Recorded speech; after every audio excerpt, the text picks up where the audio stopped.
I want to share with you a little bit of my story because I really, really, really want people who are dealing with similar things to know they're not alone. And I think that we live in a world where we always see people's highlight reels, and it's really super hard not to be comparing ourselves. And we have a lot coming at us. And I just wanted to take a few minutes to just speak to a few things. I know all of our upbringings and in our lives and our contexts are different. I don't know where you come from and what your story is, but in my story, I grew up believing very much in the love of God and felt very met by Him from a young age. Grew up, very much kind of like what people would call like the model kid, like be like her. I went to a Christian school for most of my growing up years. And I remember one year I won the, they called, I won't say the name, but their mascot of the year, because I embodied everything the school believed in and on all of that. And I remember that night, I didn't even plan on talking about this part, but that night there was an award ceremony at the end of the school year, and I got called up. I didn't know I was winning it. It was totally a surprise.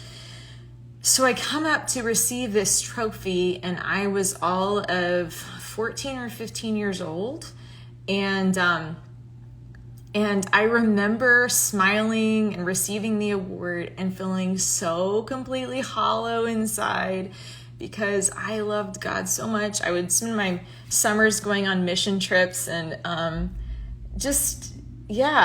But the thing is that I had a lot of brokenness that nobody even knew about. Sometimes I don't know if dissidence is the right word, between the story that people see from the outside and our actual lived reality. And growing up, and then, even coming into my college years and young adulthood, like so many beautiful things that I had in the foundation of my life.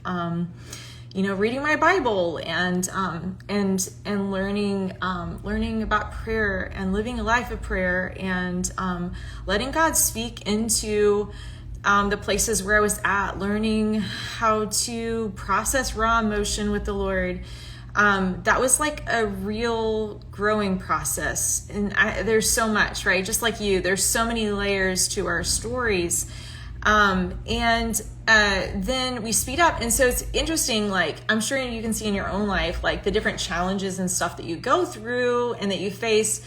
You don't see them coming usually.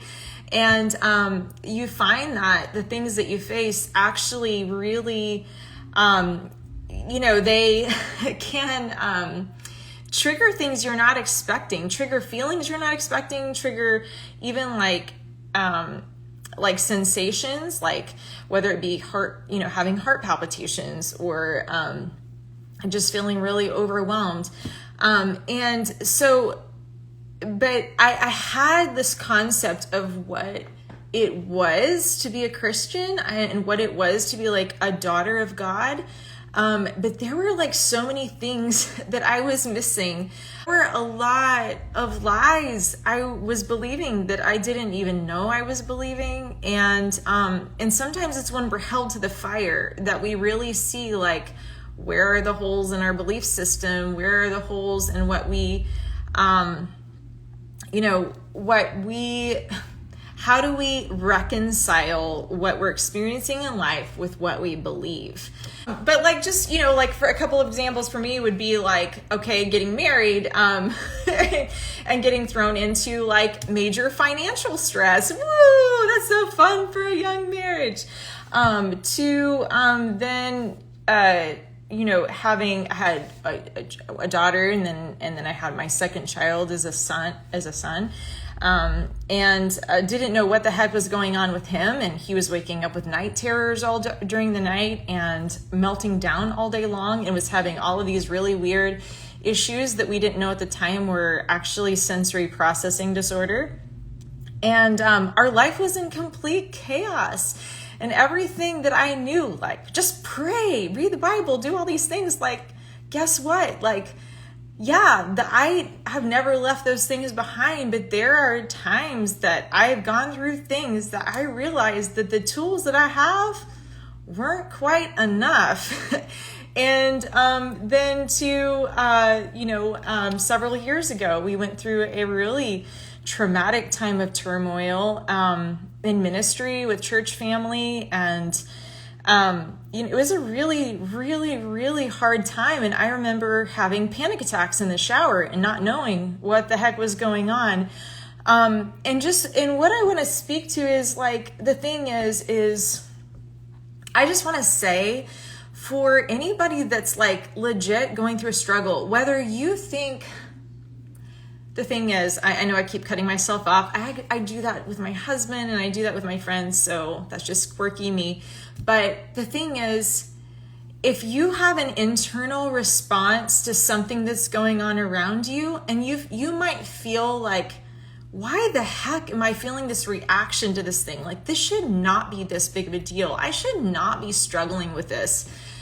I just want to encourage you that, like, maybe God is actually inviting you into some compassion and into some curiosity. This is the road that I've had to walk because I've been held to the fire. And I'm sure you have those things too, and those stories too. But, when you're doing all you know to do, it's like, sometimes for those of us who did grow up in a church setting and were blessed to know a lot of scripture growing up, unfortunately, a lot of times the scriptures we know, kind of get weaponized in our mind and in our filters. And I'm not going to blame those filters on any person or whatever. It really doesn't matter. But those filters, it's like, well, having done all to stand, like, well, just stand in faith, walk by faith, not by sight. And I see and believed that my struggle was actually a problem, that I needed to figure this out, and that I needed to fix myself ASAP. And that if I was struggling, then clearly I was not doing something right. Some people might say, well, I wasn't a good Christian, or that sort of mentality, whatever it is. So like, pay attention to what are the narratives and the things that are actually running through your mind about when you're struggling. So when you notice thoughts like, what the heck is wrong with you? Like, you need to get it together.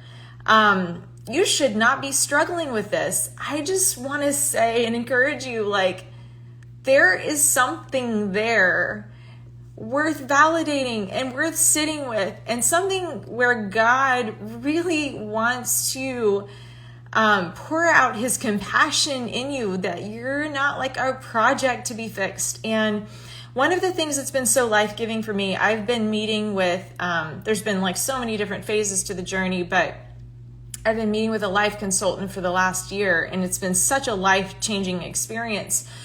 But one of the things that's been so helpful is really understanding and knowing that the way God made us is good. And so learning about my nervous system and learning that, hey, when these things happen, this is actually the good body that God made, the nervous system, the brain, all the different parts of who we are. Like, God made us really good. So the things we experience, whether it's a panic attack, whether it's, just feelings, we don't know where they're coming from. They seem so much bigger than the actual situation we're dealing with, or maybe they don't. Maybe it just seems like it totally makes sense to have these feelings. But like, outside the moment, we look and go like, I don't know, maybe I overreacted. I don't know what my deal is. Like, those are actually places where God wants to bring us into a place of greater self-compassion and health. And so, for example, learning about the nervous system and learning how, we've got the sympathetic nervous system that kicks into gear if we're being chased by a lion. It's going to help us run away or maybe fight or freeze. So it's like this thing to help us actually survive. But then there's the parasympathetic nervous system, which helps us to move into a place of rest. So things like learning how to tap into my God-given capacity to move into that relaxing aspect of my nervous system through things like breathing, different types of breath work and things like that is not separate from God and his truth in the Bible. It is like all truth belongs to him because he is truth. And I just want to say that for anybody who's struggling, that you don't have anybody in your direct sphere of influence that's validating what you're going through. Maybe you're scared to tell people what you're actually facing, what it actually looks like for you. First of all, I am so sorry. And I am just, I am pulling for you that you would have people in a place to feel safe and explore, like, hey, what does this journey of wholeness actually look like?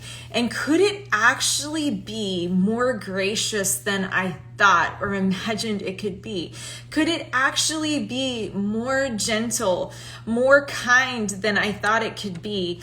Could God want me whole, not just so that I can be productive in his kingdom, but so literally I can just enjoy him and be secure as a child, like just taking in his love and like totally exploring his boundless grace and his boundless kindness. And so I just want you to know, like, if you're seeing this, if there's honestly one person who sees this and you are just feeling alone on the journey, you're feeling discouraged, you're feeling like, I have tried everything I know to do and I am so stuck.